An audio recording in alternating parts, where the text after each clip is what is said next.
Hello. നല്ലൊരു ഉച്ചമയക്കത്തിന് ശേഷം കണ്ണു തുറന്നപ്പോൾ കണ്ടത് ഒരു പാർസൽ നമുക്ക് വേണ്ടി വെയിറ്റ് ചെയ്തിരിക്കുന്നതാണ്. ഏർലി ഹഗ്സ് എന്ന് പറഞ്ഞിട്ടുള്ള ഓൺലൈൻ ഇൻസ്റ്റാഗ്രാം ക്ലോത്തിങ് സ്റ്റോറിൽ നിന്നാണ് ഞാൻ ഈ ഒരു പർച്ചേസ് ഒക്കെ ചെയ്തിട്ടുണ്ടായിരുന്നത് കേട്ടോ. നമ്മുടെ കുഞ്ഞു ബേബിക്ക് വേണ്ടിയിട്ടുള്ളൊരു മസ്ലിൻ 4 ലെയേർഡ് ബബിൾ ബ്ലാങ്കറ്റ് ഞാൻ പർച്ചേസ് ചെയ്തു. 2 ജംപ് സ്യൂട്ട്സ് ഞാൻ പർച്ചേസ് ചെയ്തു. അതുപോലെ തന്നെ ഒരു സെറ്റിൽ 3 പീസസ് അടങ്ങുന്ന ബർബ് ക്ലോത്ത്സും ബിബ് ക്ലോത്ത്സും ഞാൻ പർച്ചേസ് ചെയ്തു. ഒരു സെറ്റിന് വെറും 999 ഉണ്ടായിരുന്നുള്ളൂ കേട്ടോ. ഇവരുടെ പ്രൊഡക്ട്സ് എല്ലാം നല്ല അഫോർഡബിൾ റേറ്റിലാണ് കൊടുക്കുന്നത്, അതും ക്വാളിറ്റി കോംപ്രമൈസ് ചെയ്യാതെ.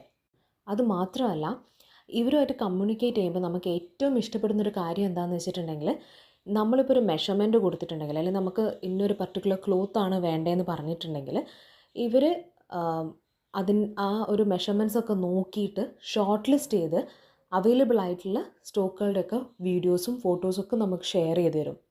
ഈ ഒരു യെല്ലോ ബിബ് ക്ലോത്ത് ഞാൻ കുറച്ചും കൂടി ബ്രൈറ്റർ ഷെയ്ഡിലായിരുന്നു പ്രതീക്ഷിച്ചിരുന്നത്, ബിക്കോസ് അതിൻ്റെ ഫോട്ടോ അങ്ങനെയായിരുന്നു. ബട്ട് ഇത് മാത്രമേ എനിക്ക് കുറച്ച് ലൈറ്റർ ഷെയ്ഡിൽ വന്നിട്ടുണ്ടായിരുന്നുള്ളൂ.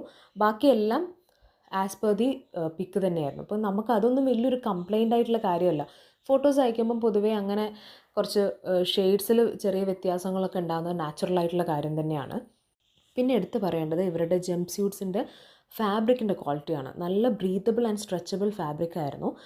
ഒന്നാമത് നമ്മളിപ്പോൾ താമസിക്കുന്ന സ്ഥലം കുറച്ച് ചൂടുള്ള അന്തരീക്ഷമുള്ള സ്ഥലമായത് കാരണം, പിന്നെ നമ്മുടെ കുഞ്ഞു ബേബീസിൻ്റെ സ്വഭാവം നമുക്കിപ്പോൾ പ്രെഡിക്റ്റ് ചെയ്യാൻ പറ്റില്ല. അവർക്കൊരു 1-2 വീക്ക് കഴിഞ്ഞിട്ടുണ്ടെങ്കിൽ ചിലപ്പം ചൂടുള്ള ഐറ്റംസ് ഒന്നും പറ്റണമെന്നില്ല.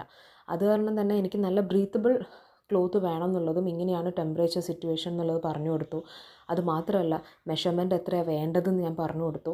അതൊക്കെ അനുസരിച്ചിട്ട് ഷോർട്ട് ലിസ്റ്റ് ചെയ്തിട്ട് എനിക്ക് കുറച്ച് ജംപ് സ്യൂട്ട്സിൻ്റെ ഫോട്ടോസ് ഇവർ അയച്ചു തന്നിട്ടുണ്ടായിരുന്നു. അതിൽ നിന്നാണ് ഞാൻ ഈ 2 ഷോർട്ട് ലിസ്റ്റ് ചെയ്തത്. ന്യൂ ബോൺസ് ആകുമ്പോൾ ഞാൻ എല്ലാവരോടും റെക്കമെൻഡ് ചെയ്യുന്നത് വാങ്ങിക്കുന്ന ക്ലോത്തിങ് ഐറ്റംസിൻ്റെ എണ്ണം കുറയ്ക്കാനാണ്.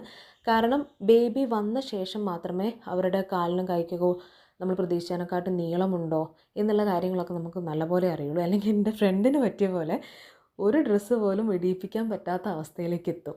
ആൾ വാങ്ങിച്ച ജംപ് സ്യൂട്ടൊന്നും ആളുടെ ന്യൂ ബോണ്ടിന് പറ്റിയിട്ടുണ്ടായിരുന്നില്ല. അപ്പോൾ എന്നോട് ആൾ എൻ്റെ അടുത്ത് പറഞ്ഞൊരു കാര്യമാണ്, വാങ്ങിക്കുമ്പോൾ കുറച്ചും കൂടി ബിഗ്ഗർ വാങ്ങിക്കാൻ നോക്കണം.